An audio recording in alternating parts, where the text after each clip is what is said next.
Hey there, cats and kitties. I am the Blues Man, Johnny Blues, and with this video, I'll be discussing my thoughts on episode 6 of the anime series, Mobile Suit Gundam Iron-Blooded Orphans. And I really enjoyed this episode. It was kind of surprising, actually, certain elements of it, to do with learning so much more about these orphans and just how strife-ridden their lives have been. You know, so many of them are actually illiterate and haven't learned to read because schooling, education is something that they just haven't had.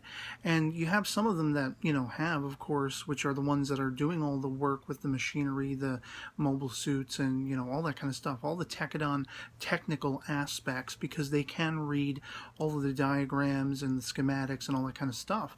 But Mikazuki is actually sort of the lead charge, if you will, that can't. And I love actually seeing Cordelia's, her whole learning experience in becoming more familiar with these youths and, going around with Atra and Mikazuki to deliver lunch and just getting a closer look at them and getting to know them a little bit more, fleshing out who these kids are, who she is fighting for, as I say. And it plays on some of those speculations as well that I've been going back and forth with you guys in the comments about, what if Cordelia's ultimate motive turns out to be one of war? Because we see her being very much sort of the pedagogue to these kids in this episode, taking them under her wing and trying to teach them literacy, to teach them to read and write and become smarter. And I think the most surprising aspect of that whole equation was how much Mikazuki was actually chomping at the bit. We're seeing much more of his humanity, which is something I felt like his character was distanced. His character was very hard to relate to, for me personally, to certain degrees, because he just seemed like he's in a world of his own. He's only really existing by the word of Orga, as I've talked about in previous episode discussion videos. And it does seem like he really is largely unconcerned with so much of all of this stuff that's going on. And I like how he sort of pointedly, but no less with any sort of engagement, calls Cordelia on, oh, you're the one who's going to make us all happy? Like, what does that even mean? What does happiness even mean to a character like Mikazuki? I don't think he can even conceive of it.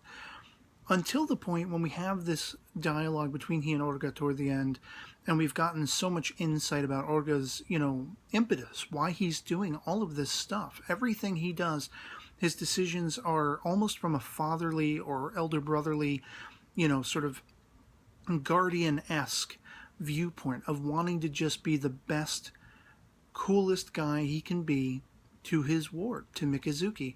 And Mikazuki, that whole thing about that revelation of his wanting to actually have a farm, it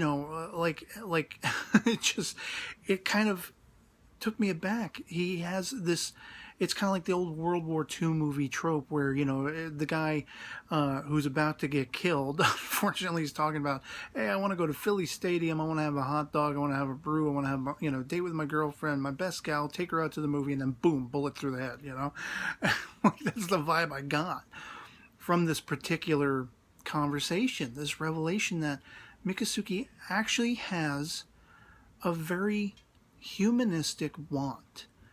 And part of that want becomes an extension out of this learning to read and write. He is actually chomping at the bit for it. And I suddenly found myself really strongly drawn to his character.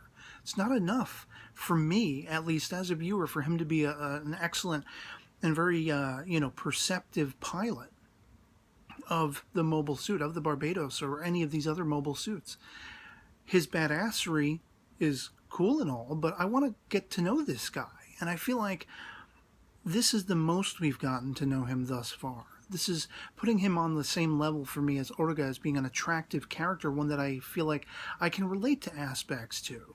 Here we see a Mikazuki who is, in fact, aspiring towards something, and it's something very sort of homely. It's something very sort of, returning home in aesthetic, having a farm, being one with nature, learning about crops and vegetables and the growing of them and the maintaining of them, and something very prosperous and peaceful, to be a perfect contrast to that warlike aspect of his psyche, the one who kicks all that ass, the one who murders and takes lives without even batting an eye just because Orga tells him to.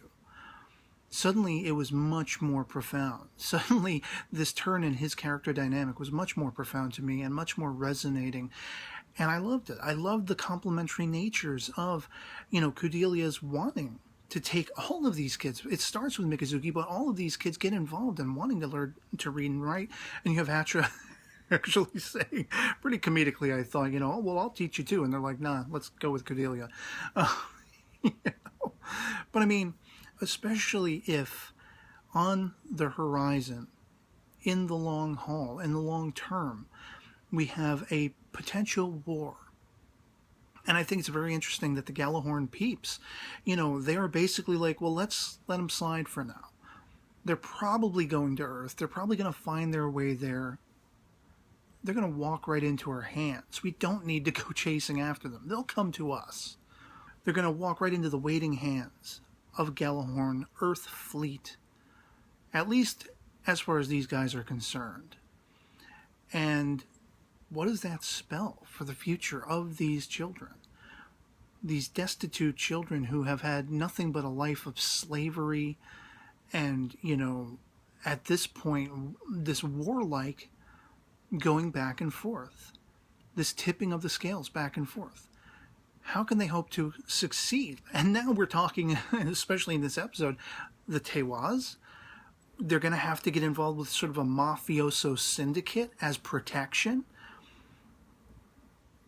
I don't know if that's going to bode well necessarily. And Fumitan, rising to the challenge in this episode of the communications. I mean, finding sort of a through line to communicate back to Mars, using Gallahorn's own technology, using sort of, their buoys and all of the positioning of this particular vessel to relay messages back and forth and stay in sort of communication with them. It's profound, but it also, there's that moment where Orga is trying to figure out who they might be able to go to get into contact with this, mafioso group, this organization. And he leaves Fumitan behind and says, can you take care of this for now? And I found myself, the way she sort of looks at the computer screen, it was shades of two different things. Is she first thinking in terms of, she has an idea, an inkling that maybe Orga, my impression was Orga was going to go to Cordelia and ask her to be the through line, to try to break bread with this mafioso group, because they're supposed to be, the guise is they're supposed to be sort of a conglomerate, a corporation. Maybe she could be sort of ambassadorial and get in contact with them along those lines. I think this was the brain process Orga was, grasping at straws to come to that conclusion. And I think maybe Fumitan, in the way we close in on her face, her expression, maybe that was a telltale sign that she suspected that's what his line of thinking was. But then alternatively, because she is so skilled to be able to sort of hack and take command, and through, keeping all of those messages encoded, keep the Gallahorn supposedly unaware of it. It does make me wonder if she will be an inadvertent or, intentional sort of through line for Gallahorn. Like a spy in the midst, like what little mustache, Hitler mustache guy was in the last couple episodes and everything. Toto or whatever his name was. These characters, there's so much hope in what they're trying to do, what they're trying to accomplish, even in just trying to get Cordelia to Earth. Her entire impetus is to free the people of Mars. And I have to assume, even though the peace talks, with the Arbitral leader, I have to assume that as hopeful as all of this seems to be, as sort of upswung as all of this happens to be, with trying to teach these kids, trying to evolve their education, trying to reach for the stars, literally and figuratively trying to go to Earth, trying to have some sort of backup, a powerful backup to be protectoral on that quest, but also to the peeps back home, to everyone Tekkadan left behind. All of this seems so hopeful. and so potentially prosperous. And at this stage in the game, it's so early in the game, you know it's not going to be. You know the bloodshed has only just begun. You know the suffering and the frustration and the twists and turns, they're only glimmers in the mind's eyes of all of these characters involved. I mean, look at Ein. Look at a character like Ein, who desperately wants at Mikazuki. He wants at these kids. He wants to put them all in the grave. You know.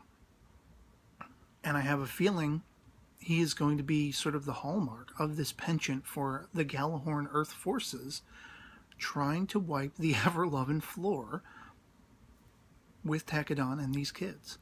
And I think that's why it's so compelling, and why I was so drawn into this episode, again, as I say, was Mikazuki being very much now the hallmark of his own sort of educational, you know, refurbishing the minds of these children and giving them something new to live for, that entire movement. And it's utmost compelling and tantamount to be heartbreaking when that other leg finally drops. And just another incredible episode. I can't wait to see where we go from here, as we have this Tewa's, you know, mafioso project, I guess you could say, debuted, and see just how good or bad that whole situation plays out with Tekkadan, if it's going to work to their advantage, if they're going to impress this guy and, you know, have his helping hand without any sort of thing to owe for it and everything like that. Surely there's going to be some kind of deal making going on, and deal making can be heartbreaking, you know, in a series like this. So I'd love to hear from you guys in the comments below what you thought of episode 6 of Iron-Blooded Orphans, if you've seen it, if you enjoyed it as much as I did, if you found it as compelling as I did. Again, just Mikazuki being so human at the heart of his own persona, and it's only the first time we're really getting to know him and getting to see that. All of his, you know, survival instincts, they're just based solely around Orga's every decision for the both of them. And Orga's every decision revolves around the sheer existence of his little brother, his little ward, whatever you want to refer to it. And that's, you know, again, another facet that is potentially destined for heartbreak. I hope not, but c'est la vie. So yeah, let me know in the comments below what you thought of this episode. As I say, I love hearing from you guys and having that conversation. And otherwise, that'll be pretty much it for me on this. Hope this video finds you well, and I'll catch you all later. Peace.